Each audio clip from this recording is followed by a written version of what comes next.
moving Friday morning, and they stayed for the whole day on the way. Then they reached here yesterday evening. So they spent 2 days on the way moving. So due to that, they were so tired, so dehydrated, and I decided, like, no, I first wanted to save their lives. And guys, today I'm just showing you or telling you what I'm doing to reduce the mortality. And so far, you have to first ask yourself that what is the cause of mortality in young chicks. One, it may be a genetic cause, because maybe if you buy like an F4, F10, those chicks have low survival compared to F1. So if you're looking for the batch, try your level best to get the good genetic possible. And other things that cause mortality to the chicks are the management. So this management, if you manage your brooder badly or in the long way, understand that your chicks are really going to die and you'll really end up with nothing. Another thing that may cause is nutrition. Of course, you have to make sure that you mix the good and quality feed so that you come up with a good chick so that you grow healthier. And another thing is diseases. And I'm going to show you how you can really work out with all this to make sure that your chicks really survive and you get 100% brooded chicks, without mortality. I'm telling you that even I ordered, as you can first see, I ordered 100 chicks. They are from Rwanda and they arrived yesterday, and you can see they are really all happy, enjoying their food. You can see they are enjoying their food, and I'm going to tell you if I can manage to catch this one. You can see it already has the peste booty, and this is due to stress and staying for a long time before they reach here. They stayed for long, so I'm going to clean it and wipe it so that I save this, because if I doesn't wipe this out, it can ending up dying because it cannot manage to defecate. So you have to buy first the chicks from a trusted supplier. As if you can see, I think you can even tell from your eyes, these chicks are really healthy. The chicks that has spent in more than 2 days traveling, and you see, and the way you can see how they are active and how they are feeding, this can really tell you that these chicks are really much more healthy and they are like just from a trusted supplier. And another thing is you have to always inspect the health of your chicks. As I have shown you, the other one with peste booty, or with the facial matter coated in its vent, this is the reason you have to keep inspecting, because if I doesn't inspect it and clean it, it is going to die just due to failure of defecating. And another thing is, like here in the brooder, you have to provide them with adequate heat. As you can see here, I'm using the charcoal to brood my chicks, and the heat is really too much. If you try to check in, it is also I have got burned, guys. If you try to check in, you have to really provide good temperatures, because they doesn't have their mother. You're the ones to look after them, so that you provide them with everything. So you have to make sure that their temperature is the temperature of the brooder is at optimum, because they have not mother to warm them up, and they doesn't have feathers to still warm them up. So you have to warm them up you yourself. And another thing is you have to protect, of course, your flock from cold weather. The chicks doesn't need cold weather, so you have to keep all the windows closed, everything closed, so that you are able to prevent them from chilling out. And you have to keep the feeders and drinkers clean. If you try to check, you can check these drinkers. They are also very clean. If you go and check there, you can see how they are feeding, and it is clean. You have to clean it every day, every morning, and every evening, so that you get what is really required. And another thing is you have to minimize the frog suffocation. What do I mean? You have to make sure that your brooder has a ventilation. If you try to see, we have the window right here, which we open so that we get the fresh air coming in, and this really helps us to get enough ventilation. So you have to you have to also keep your brooder well ventilated so that the chicks do not suffocate. Remember, you're burning charcoal, and if you're burning charcoal, your chicks may suffocate due to lack of oxygen. So you have to still prevent your chicks. You have to prevent the introduction of diseases to your chicks. You are going to ask me that how am I preventing this? You have to make sure that your chicks are washed. Your drinkers are really very well washed. If you check my brooder here, you can see everywhere we have the curtain board, and it is really cheap. You can see everywhere. So, and these curtain boards are really disinfectant, and the way you can see is clean. And when you're coming to the brooder, you can see there we have a food bath in the desert there. You have to first dip your feet in there when you're coming inside this brooder, so that it doesn't bring in the infection from outside. Because here at the farm we have other frogs which are mature, and as you know, the mature birds are reservoirs of vegetation.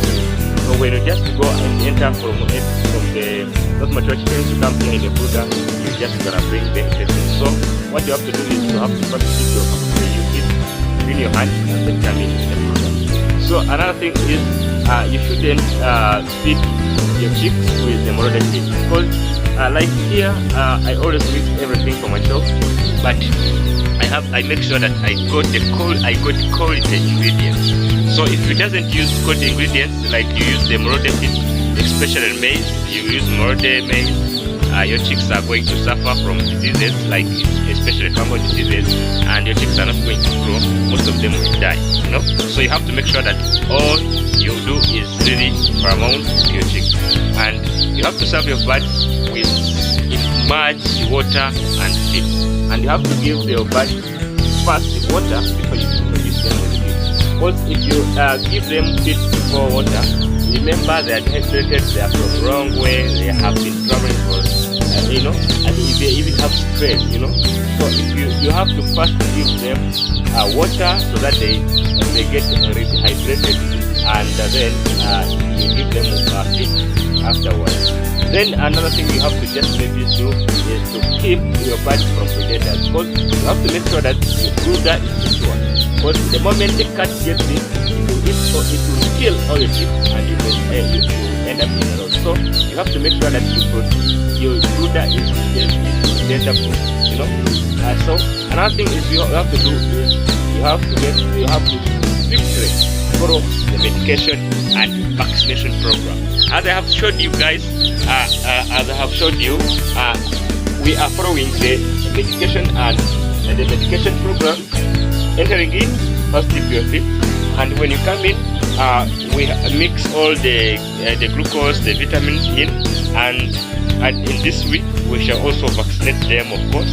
So we have to make sure that we follow the vaccination and the medication program to keep our chicks healthy and moving on. Because if we doesn't do that, guys, we can end up losing our chicks just due to just 17. Let me catch one, maybe you can see. So if you just try to see how they are working, this is the way how they are doing. If you try to zoom in and maybe see, this is how they are. Okay, so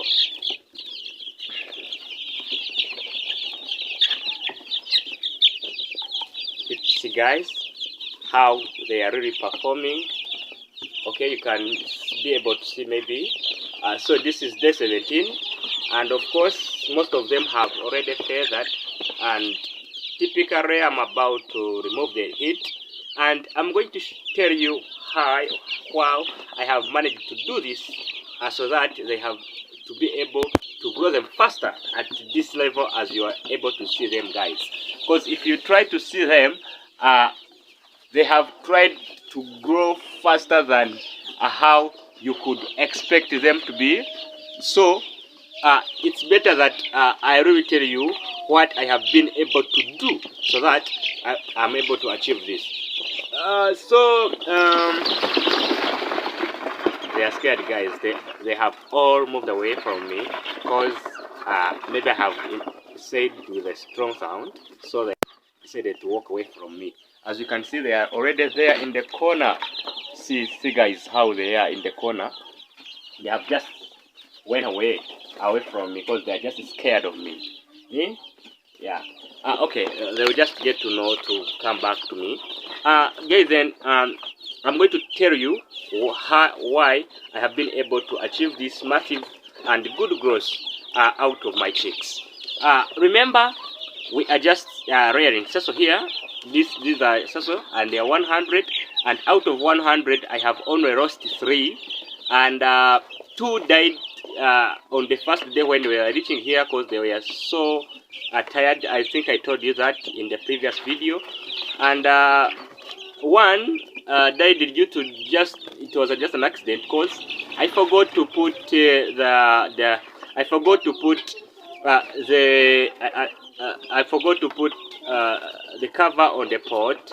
So due to that, the chick, just because they have already have the wings, and it just jumped in the pot where there was a fire and it got burnt. That is how it was able to die.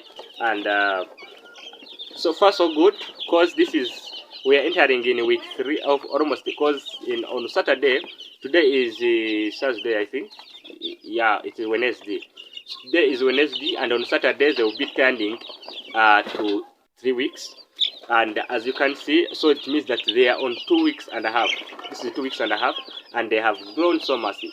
And one of the factors that has helped me to just obtain this massive growth is that number one is feed.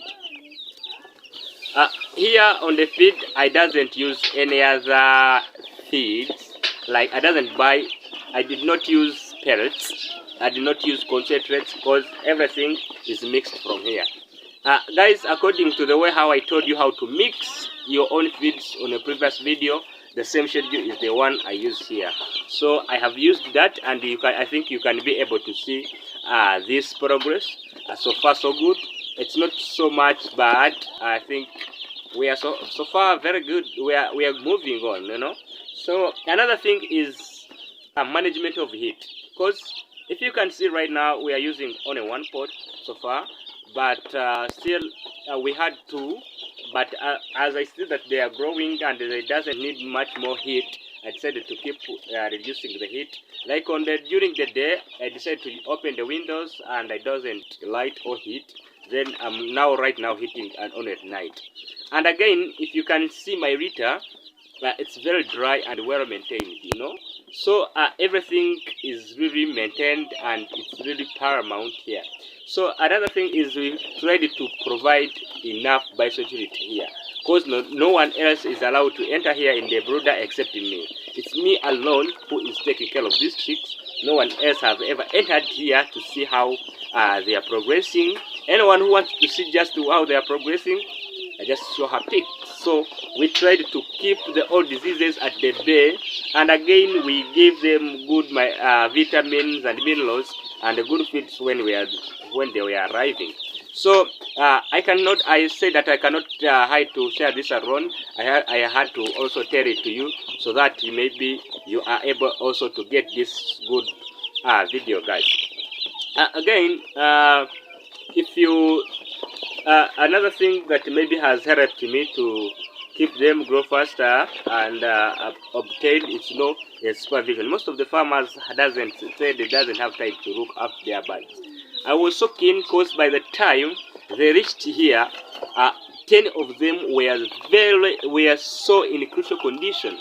So, but due to the fact that I was already on the farm, taking care of them, trying to see which one is good, which one has some of the problem, and I solved it immediately, of course.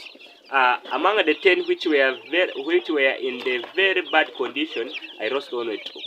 You can imagine that. So all other 8 recovered from the I think it was a stress and for a long time which they spent on the way, because I ordered them in Rwanda. They spent 2 days to reach here on my farm, because when they reached on the way, the truck got some problem, get some mechanical problem, and then they have to stay on the way, and they reached here today is Monday, and today they are filling 11 weeks and 2 days. So, and I think you're going to be able to see how good I'm performing. And here, all magic behind is I'm using my own homemade feed, as I already told you in one of my previous videos. So now these chickens, as you can see, they are already reaching 11 weeks and 2 days today, Monday. So I think you comment below how my formulas are working. I don't know, you'll just get to tell me really how my formulas are working. Then another thing maybe is after today we have already done like 4 vaccinations, because one of the vaccinations was done at the hatchery, which is Marix. Then on day 7 we vaccinated Newcastle. Then on the 2nd week we vaccinated Gumboro, and then on the 3rd week we vaccinated infectious bronchitis. Then on the 4th week we repeated Newcastle. Plain. You understand that? So that is the vaccines we gave these chickens, and the feeds. Just I think you'll be able to see the feeds are all homemade. You know, I mix for myself feeds, and I don't use concentrate. I just use the raw materials around, and I'm able to come up with my own good feed.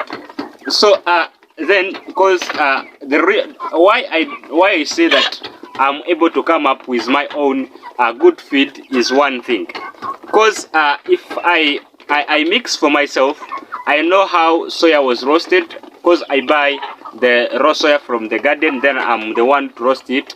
Then I know how maize were when I used it. I know how I can test each and every ingredient here before I mix for them. Then I'll be sure 100% to what I'm giving to my chickens, and that is how I'm able to expect the return. Then again, of course, we haven't done this, but on 12th week, so probably next week, we are going to do deworming, because I haven't done it. So we are going to do deworming of these birds. So I'm going to deworm them, then I'll try and give you a video on that very day when I'll be deworming them. So just what you have to do is you have to turn the notification bell, so that you will know when I'll be giving them a dewormer.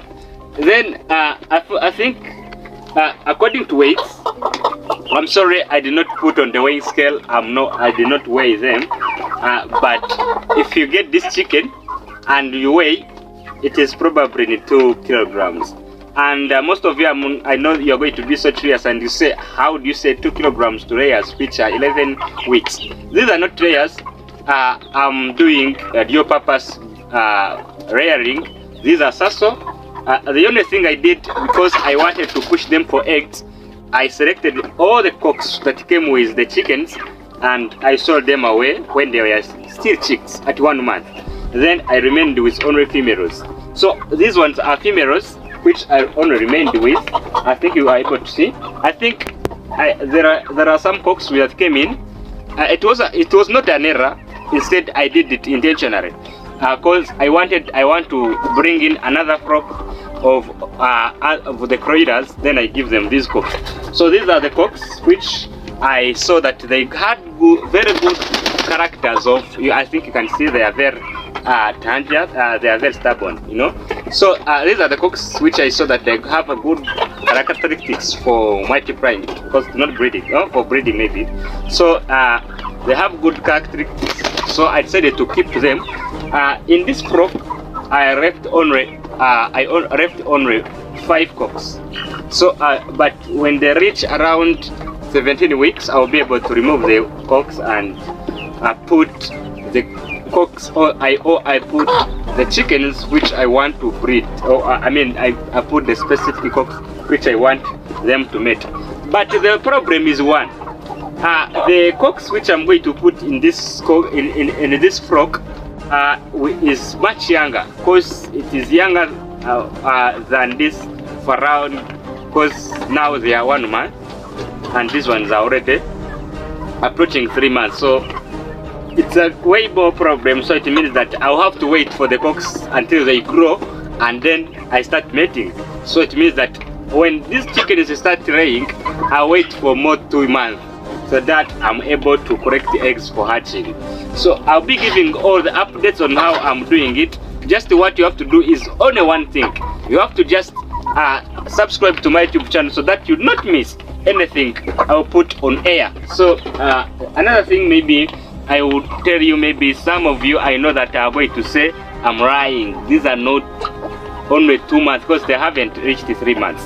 You know, they're still 2 months and maybe, because the revenue is so 3 weeks, yeah, 2 months and 3 weeks.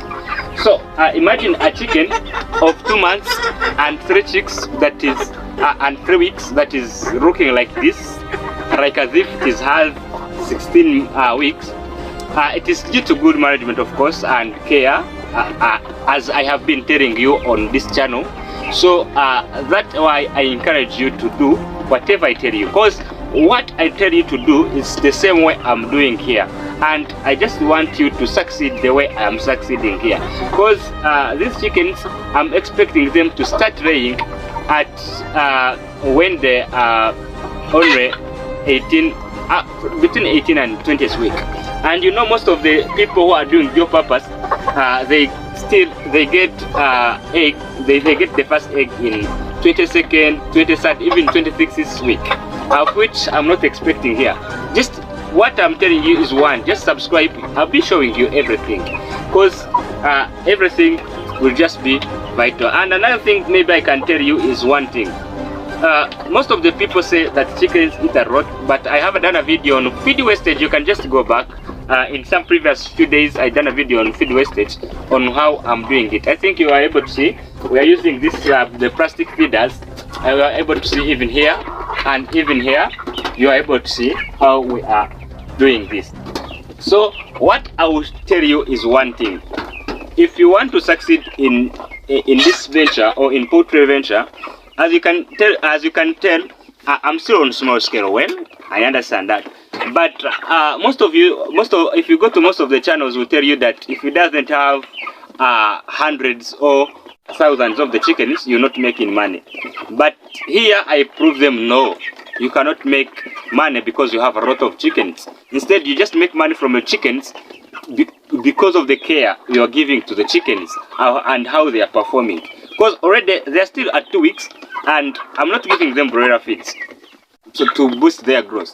I know most of the farmers will say, of course, they want to boost the growth of their chickens, and you want them to lay, and you say, no, I'm going to give them broiler feed so that they can grow faster and maybe lay faster. No, that will cause polyps at the beginning of laying. Or if they lay faster, they will lay, but in some few days they stop laying, and which that is not what I can really recommend you to do. So what you have to just do is one thing. Here, when we tell you that give them chick mash for this period of time, give them chick mash, and then you have to trust someone who produces feeds, because there are some things that manufacturers do of the feeds, because for them they doesn't mind. Most of them are not farmers, they are just feed sellers. So they don't sell feeds, so they doesn't mind if they sell fake feeds, or if, because nothing is going to happen to them except you are the ones who are going to lose who is buying that feed. So what you have to do is one thing. If you see that it's becoming so hectic to buy from the feed stores, you can come up with just a simple ration and start mixing for yourself feeds at your farm. So here are some of the advices I can tell you. One, make sure that your chicken doesn't fall sick each and every day. Because the moment they fall sick, of course you understand you're going to pay. And if you're going to pay and spend on drugs, still the chickens are not going to perform the way you expected them to perform, because their growth rate will really reduce. And another thing I can really tell you is when giving the chickens water and feed, give them on time. Right? For the case of water, I advise you giving them ad libitum, meaning they should have free access to water always. They should have free access to water always. So, and if that way, that's the way how you will guarantee that maybe the chickens are not thirsty. So again, the environment, make sure that the chicken house is dry, you know, that doesn't allow any and each visitor to come at your farm and enter the chicken house. Those are not, because remember, you're not farming for entertainment, it's for business. So if you do all those things in the good way, I know you can.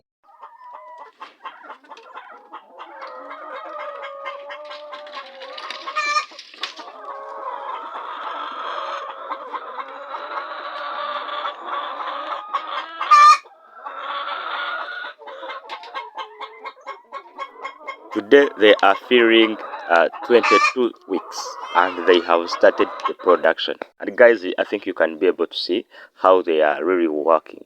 You see, we have already even installed the nests, and I did a video recently on how I was able to do these nests me myself. You can also go back and check that video, and I will also leave a link in the description below.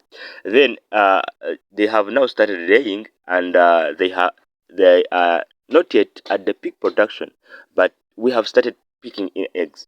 And I think on 22nd weeks they have not laid so much, because we have been able, yes, to feed. And I think I also shared with you how uh, on the way I encountered some difficulties. My birds fall thick of coryza, and this how they were affected, because I was expecting them to start laying on 20th weeks, but now due to the coryza that affected my farm, that invaded on my farm, they are a little bit laid for 2 weeks. And then now we are able to start getting profits. Hope that you liked this video.